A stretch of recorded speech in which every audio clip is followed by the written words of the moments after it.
يا أيها النبي إذا طلقتم النساء فطلقوهن لعدتهن وأحصوا العدة واتقوا الله ربكم لا تخرجوهن من بيوتهن ولا يخرجن إلا أن يأتين بفاحشة مبينة وتلك حدود الله ومن يتعد حدود الله فقد ظلم نفسه لا تدري لعل الله يحدث بعد ذلك أمرا فإذا بلغن أجلهن فأمسكوهن بمعروف أو فارقوهن بمعروف وأشهدوا ذوي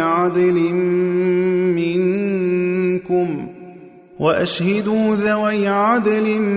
منكم وأقيموا الشهادة لله ذلكم يوعظ به من كان يؤمن بالله واليوم الآخر ومن يتق الله يجعل له مخرجا ويرزقه من حيث لا يحتسب ومن يتوكل على الله فهو حسبه إن الله بالغ أمره قد جعل الله لكل شيء قدرا واللائي يئسن من المحيض من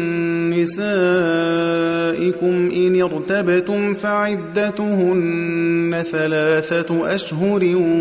واللائي لم يحضن وأولاة الأحمال أجلهن أن يضعن حملهن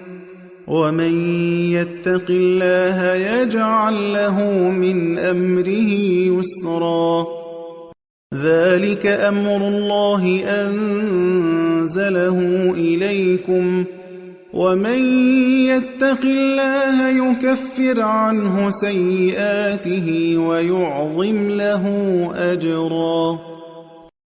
أسكنوهن من حيث سكنتم من وجدكم ولا تضاروهن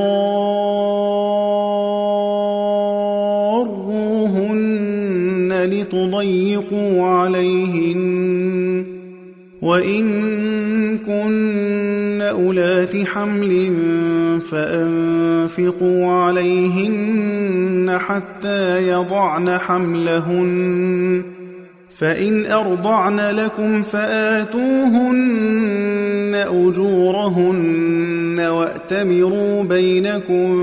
بمعروف وإن تعاسرتم فسترضع له أخرى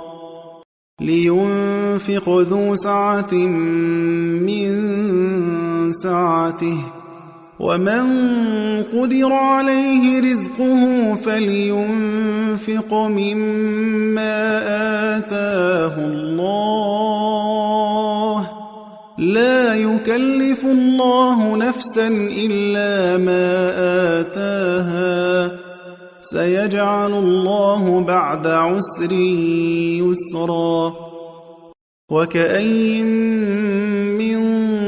قرية عتت عن أمر ربها ورسله فحاسبناها حسابا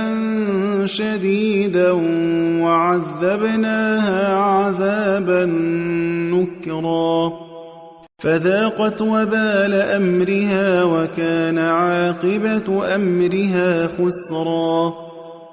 أعد الله لهم عذابا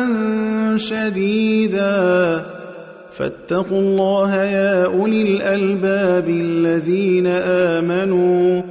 قد أنزل الله إليكم ذكرا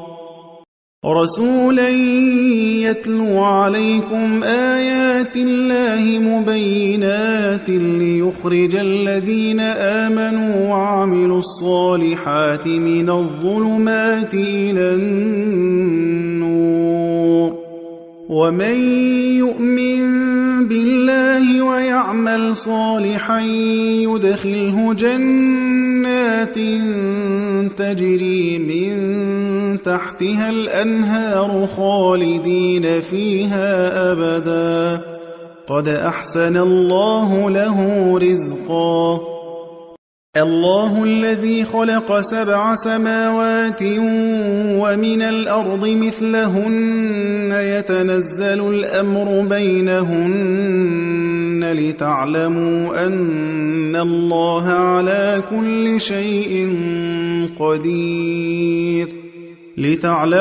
أن الله على كل شيء قدير وأن الله قد أحاط بكل شيء علما